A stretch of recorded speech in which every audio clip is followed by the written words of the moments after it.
رسول اکرم صلی اللہ علیہ وسلم نے اپنی خیمہ گاہ کی حفاظت کا انتظام کر رکھا تھا۔ گھڑ سوار جیش رات کو خیمہ گاہ کے ارد گرد گشتی پہرا دیتے تھے، دن کو بھی پہرے کا انتظام تھا۔ ایک اور گھڑ سوار جیش نے اپنے جیسا ایک گھڑ سوار جیش دیکھا جو خیمہ گاہ سے دور آہستہ آہستہ چلا جا رہا تھا۔ مسلمان سوار ان سواروں کی طرف چلے گئے۔ وہ قریش کے سوار تھے جو وہاں نہ رکے اور دور چلے گئے، کیونکہ دیر بعد وہ ایک اور طرف سے آتے نظر آئے اور مسلمانوں کی خیمہ گاہ سے تھوڑی دور رک کر چلے گئے۔ دوسرے روز وہ سوار خیمہ گاہ کے قریب آ گئے۔ اب کے مسلمان سواروں کا ایک جیش جو خیمہ گاہ سے دور نکل گیا تھا واپس آ گیا۔ اس جیش نے ان سواروں کو گھیر لیا۔ انہوں نے گھیرے سے نکلنے کے لیے ہتھیار نکال لیے۔ ان میں جھڑپ ہو گئی، لیکن مسلمان سواروں کے کماندار نے اپنے سواروں کو روک لیا۔ جیش کے کماندار نے کہا، انہیں نکل جانے دو، ہم لڑنے آئے ہوتے تو ان میں سے ایک کو بھی زندہ نہ جانے دیتے۔ وہ مکہ کے لڑاکا سوار تھے۔ انہوں نے واپس جا کر ابو سفیان کو بتایا۔ ابو سفیان نے کہا، چند اور سواروں کو بھیجو، ایک شبخون مارو۔ ایک سوار نے کہا، میرے قبیلے کے سردار، ہم نے شبخون مارنے کی بہت کوشش کی ہے، لیکن ان کی خیمہ گاہ کے ارد گرد دن رات گھڑ سوار گھومتے پھرتے رہتے ہیں۔ قریش کے چند اور سواروں کو بھیجا گیا۔ انہوں نے شام کے ذرا بعد شبخون مارنے کی کوشش کی، لیکن مسلمان سواروں نے ان کے کچھ سواروں کو زخمی کر کے وہاں سے بھگا دیا۔ مکے والوں پر تذبذب کی کیفیت طاری تھی۔ وہ راتوں کو سوتے بھی نہیں تھے۔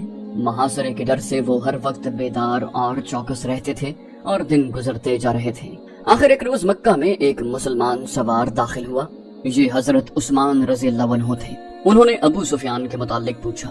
ابو سفیان نے دور سے دیکھا اور دوڑ کر آیا۔ خالد بھی آ گیا۔ حضرت عثمان رضی اللہ عنہ نے کہا، میں محمد رسول اللہ صلی اللہ علیہ وسلم کا پیغام لے کر آیا ہوں۔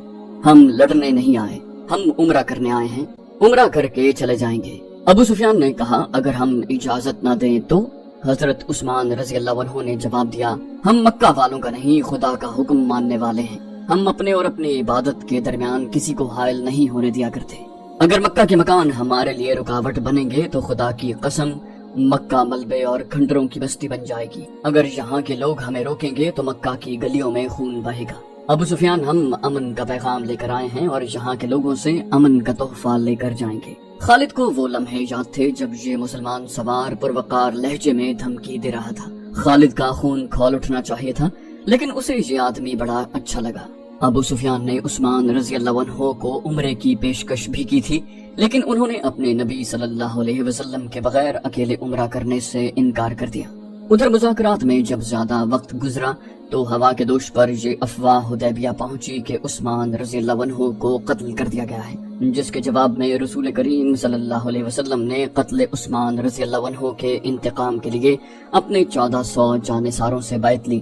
اسی بیعت کو تاریخ میں بیعت رضوان کے نام سے یاد کیا جاتا ہے، اور اسی بیعت کی وجہ سے ابو سفیان سمجھوتے پر راضی ہوا۔ پھر ایک صلح نامہ تحریر ہوا جسے صلح حدیبیہ کا نام دیا گیا۔ مسلمانوں کی طرف سے اس پر رسول اکرم صلی اللہ علیہ وسلم نے اور قریش کی طرف سے سہیل بن عمر نے دستخط کیے۔ اس صلح نامے میں طے پایا تھا کہ مسلمان اور اہل قریش 10 سال تک نہیں لڑیں گے، اور مسلمان آئندہ سال عمرہ کرنے آئیں گے اور مکہ میں 3 دن ٹھہر سکیں گے۔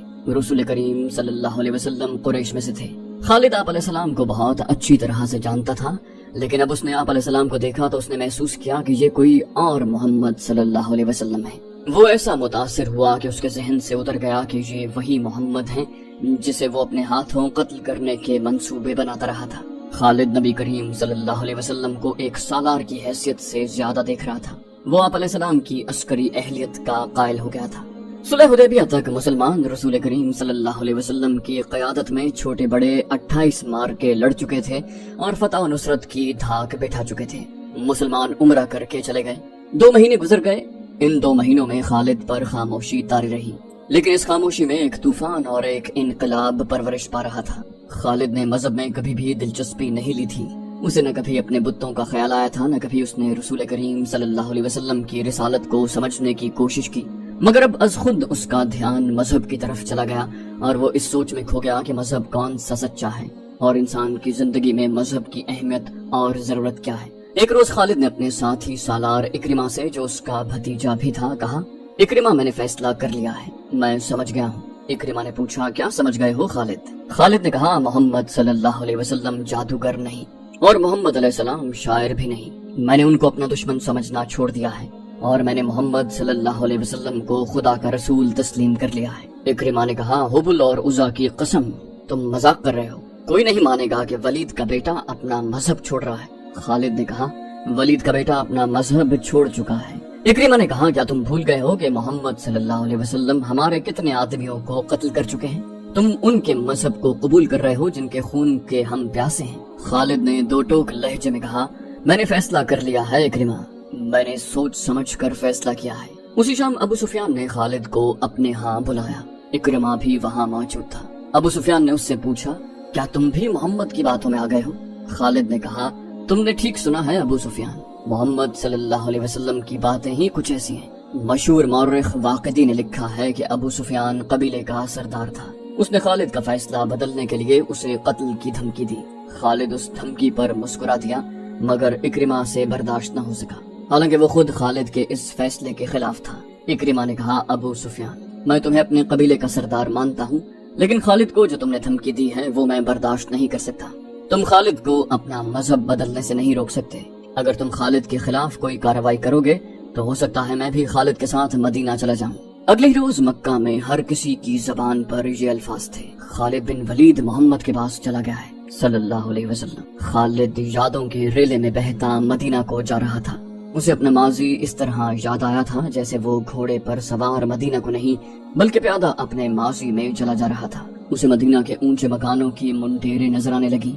اسے کسی نے پکارا، خالد، لیکن اسے گزرے ہوئے وقت کی آواز سمجھ کر اس نے نظر انداز کر دیا۔ اسے دو گھوڑے اپنی طرف آتے دکھائی دیے، وہ رک گیا۔ گھوڑے اس کے قریب آ کر رک گئے۔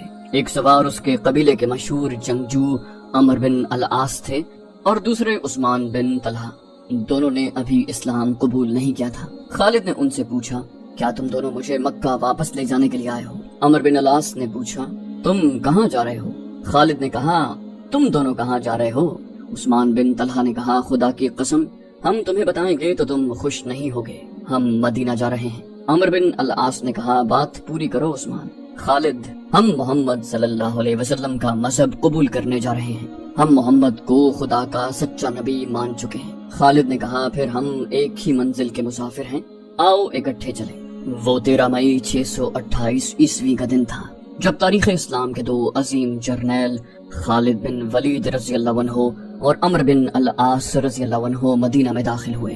ان کے ساتھ عثمان بن طلحہ رضی اللہ عنہ بھی تھے۔ تینوں رسول کریم صلی اللہ علیہ وسلم کے حضور پہنچے۔ سب سے پہلے خالد رضی اللہ عنہ اندر گئے، ان کے پیچھے عمر رضی اللہ عنہ اور عثمان رضی اللہ عنہ گئے۔ تینوں نے قبول اسلام کی خواہش ظاہر کی۔ رسول اللہ صلی اللہ علیہ وسلم اٹھ کھڑے ہوئے اور تینوں کو باری باری گلے سے لگا لیا۔ شہیدوں کو دل سے اتار دیں، ذہن سے ان کا نام و نشان مٹا دیں، ان کی یادوں کو شراب میں ڈبو دیں، اس زمین پر جو خدا نے ہمیں شہیدوں کے صدقے عطا کیے ہیں۔ بادشاہ بن کر گردن اکڑا لیں اور کہیں کہ میں ہوں اس زمین کا شہنشاہ۔ شہیدوں کے نام پر مٹی ڈال دیں، کسی شہید کی کہیں قبر نظر آئے تو اسے زمین سے ملا دیں، مگر زندگی کے ہر موڑ اور ہر دوراہے پر آپ کو شہید کھڑے نظر آئیں گے۔ آپ کے ذہن کے کسی گوشے سے شہید اٹھیں گے اور شراب اور شہنشائیت کا نشہ اتار دیں گے۔ جس نے تخت و تاج کے نشے میں شہیدوں سے بے وفائی کی وہ شاہ سے گدا اور ذلیل و خوار ہوا، کیونکہ اس نے قرآن کے اس فرمان کی حکم عدولی کی کہ شہید زندہ ہیں، انہیں مردہ مت کہو۔ عرب کے ملک اردن میں گمنام سا ایک مقام ہے جس کا نام موتا ہے۔ اس کے قریب سے گزر جانے والوں کو بھی شاید پتہ نہ چلتا ہوگا کہ وہاں ایک بستی ہے، اس کی حیثیت چھوٹے سے ایک گاؤں سے بڑھ کر اور کچھ بھی نہیں، لیکن شہیدوں نے اردن کے بادشاہ کو اپنی موجودگی کا اور اپنی زندگی کا جو انہیں اللہ تعالیٰ نے عطا کی ہے احساس دلا دیا ہے۔ وہ جس مارکے میں شہید ہوئے تھے وہ 13.5 صدیاں پہلے اس مقام پر لڑا گیا تھا، پھر یہ مقام گزرتے زمانے کی اڑتی ریت میں دبتا چلا گیا۔ کچھ عرصے سے موتا کے رہنے والے ایک عجیب صورتحال سے دوچار ہونے لگے۔ آج بھی وہاں چلے جائیں اور وہاں رہنے والوں سے پوچھیں تو وہ بتائیں گے کہ ان میں سے کوئی نہ کوئی آدمی رات کو خواب میں دیکھتا ہے کہ 1400 سال پہلے کے مجاہدین اسلام چل پھر رہے ہیں۔ کفار کا ایک لشکر آتا ہے اور مجاہدین اس کے مقابلے میں جم جاتے ہیں۔ ان کی تعداد تھوڑی ہے اور لشکر کفار مانند سیلاب ہے، مارکا بڑا خونریز ہے۔ یہ خواب ایک دو آدمی نے نہیں، وہاں کے بہت سے آدمیوں نے دیکھا ہے، اور کسی نہ کسی کو یہ خواب ابھی تک نظر آتا ہے۔ یہ لوگ پڑھے لکھے نہیں، انہیں معلوم نہیں کہ 1400 سال پہلے یہاں حق و باطل کا مارکا لڑا گیا تھا، مگر ان کے خوابوں میں شہید آنے لگے۔ یہ خبر اردن کے ایوانوں تک پہنچی، تب یاد آیا کہ یہ وہ موقع ہے جہاں مسلمانوں اور عیسائیوں کی ایک لڑائی ہوئی تھی۔ یہ عیسائی عرب کے باشندے تھے۔ شہیدوں نے اپنے زندہ ہونے کا ایسا احساس دلایا کہ اردن کی حکومت نے جنگ موتا اور اس جنگ کے شہیدوں کی یادگار کے طور پر ایک نہایت خوبصورت مسجد تعمیر کرنے کے احکام جاری کر دیے۔ مسجد کی تعمیر 1868 میں شروع ہوئی تھی۔ اس جنگ میں 3 سپاہ سالار زید بن حارثہ رضی اللہ عنہ، جعفر ابن ابی طالب رضی اللہ عنہ اور عبداللہ بن رواحہ رضی اللہ عنہ یک کے بعد دیگرے شہید ہو گئے تھے۔ ان تینوں کی قبریں موتا سے تقریباً 2 میل دور ہیں، جو ابھی تک محفوظ ہیں۔ مدینے میں آ کر خالد رضی اللہ عنہ نے اسلام قبول کیا تو ان کی ذات میں عظیم انقلاب آ گیا۔ 3 مہینے گزر گئے تھے۔ خالد رضی اللہ عنہ زیادہ تر وقت رسول کریم صلی اللہ علیہ وسلم کے حضور بیٹھے فیض حاصل کرتے رہتے، مگر انہیں ابھی عسکری جوہر دکھانے کا موقع نہیں ملا تھا۔ وہ فن حرب و ضرب کے ماہر جنگجو تھے۔ ان کا حسب و نسب بھی عام عربوں سے اونچا تھا، لیکن انہوں نے ایسا دعویٰ نہ کیا کہ انہیں سالار کا رتبہ ملنا چاہیے۔ انہوں نے اپنے آپ کو سپاہی سمجھا اور اسی حیثیت میں خوش رہے۔ آج کے شام اور اردن کے علاقے میں اس زمانے میں قبیلہ غسان آباد تھا، جو اس علاقے میں دور تک پھیلا ہوا تھا۔ یہ قبیلہ طاقت کے لحاظ سے زبردست مانا جاتا تھا، کیونکہ جنگجو ہونے کے علاوہ اس کی تعداد بہت زیادہ تھی۔ اس قبیلے میں عیسائی بھی شامل تھے۔ اس وقت روم کا شہنشاہ ہرقل تھا، جس کی جنگ پسندی اور جنگی دہشت دور دور تک پہنچی ہوئی تھی۔ اسلام تیزی سے پھل پھول رہا تھا۔ قبیلہ قریش کے ہزارہا لوگ اسلام قبول کر چکے تھے۔ ان کے مانے منجے ہوئے سردار اور سالار بھی مدینہ جا کر رسول خدا صلی اللہ علیہ وسلم کے دست مبارک پر بیعت کر چکے تھے، اور مسلمان ایک جنگی طاقت بنتے جا رہے تھے۔ کئی ایک چھوٹے چھوٹے قبائل حلقہ بگوش اسلام ہو گئے تھے۔ مدینہ اطلاعیں پہنچ رہی تھیں کہ قبیلہ غسان مسلمانوں کی بڑھتی ہوئی طاقت اور اسلام کی مقبولیت کو روکنے کے لیے مسلمانوں کو للکارنا چاہتا ہے اور جنگی تیاریوں میں مصروف ہے۔ یہ بھی سنا گیا کہ غسان کا سردار اعلیٰ روم کے بادشاہ ہرقل کے ساتھ دوستی کر کے اس کی جنگی طاقت بھی مسلمانوں کے خلاف استعمال کرنے کی کوشش کر رہا ہے۔ رسول کریم صلی اللہ علیہ وسلم نے اپنا ایک ایلچی، جس کا نام تاریخ میں محفوظ نہیں، غسان کے ایک سردار اعلیٰ کے ہاں اس پیغام کے ساتھ بھیجا کہ اللہ کے سوا کوئی معبود نہیں اور وہی وحدہ لا شریک ہے، اور اسلام ایک مذہب اور ایک دین ہے۔ باقی تمام عقیدے جو مختلف مذاہب کی صورت اختیار کر گئے ہیں توہمات ہیں، اور یہ انسان کے بنائے ہوئے ہیں۔ رسول کریم صلی اللہ علیہ وسلم نے غسان کے سردار اعلیٰ کو قبول اسلام کی دعوت دی۔ نبی کریم صلی اللہ علیہ وسلم نے یہ پیغام اس خیال سے بھیجا تھا کہ پیشتر اس کے کہ قبیلہ غسان روم کے شہنشاہ ہرقل کی جنگی قوت سے مروب ہو کر عیسائیت کی آغوش میں چلا جائے، یہ قبیلہ اسلام قبول کر لے اور اسے اپنا اتحادی بنا کر ہرقل سے بچایا جائے۔ خالد رضی اللہ عنہ نے ایک محفل میں کہا، خدا کی قسم اس سے بہتر فیصلہ اور کوئی نہیں ہو سکتا۔ ہرقل نے فوج کشی کی تو یوں سمجھو کہ باطل کا طوفان آ گیا جو سب کو اڑا لے جائے گا۔ غسان کی خیریت اسی میں ہے کہ رسول اللہ صلی اللہ علیہ وسلم کی دعوت قبول کریں۔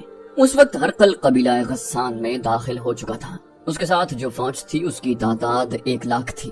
غسان کے سردار اعلیٰ کو اطلاع مل چکی تھی، مگر وہ پریشان نہیں تھا۔ وہ ہرقل کے ساتھ دوستی کا ہاتھ بڑھانے کا فیصلہ کر چکا تھا۔ نبی کریم صلی اللہ علیہ وسلم کا ایلچی بصرہ کو جا رہا تھا۔ غسان کا دارالحکومت بصرہ تھا۔ ایلچی کے ساتھ ایک اونٹ پر لدے ہوئے زیادہ راہ کے علاوہ 3 محافظ بھی تھے۔ بڑی لمبی مسافت کے بعد ایلچی ماتا کے مقام پر پہنچا اور اس نے ذرا سستانے کے لیے اپنا مختصر سا قافلہ روک لیا۔ قریب ہی قبیلہ غسان کی ایک بستی تھی۔ اس کے سردار کو اطلاع ملی کہ 4 اجنبی بستی کے قریب پڑاؤ کیے ہوئے ہیں۔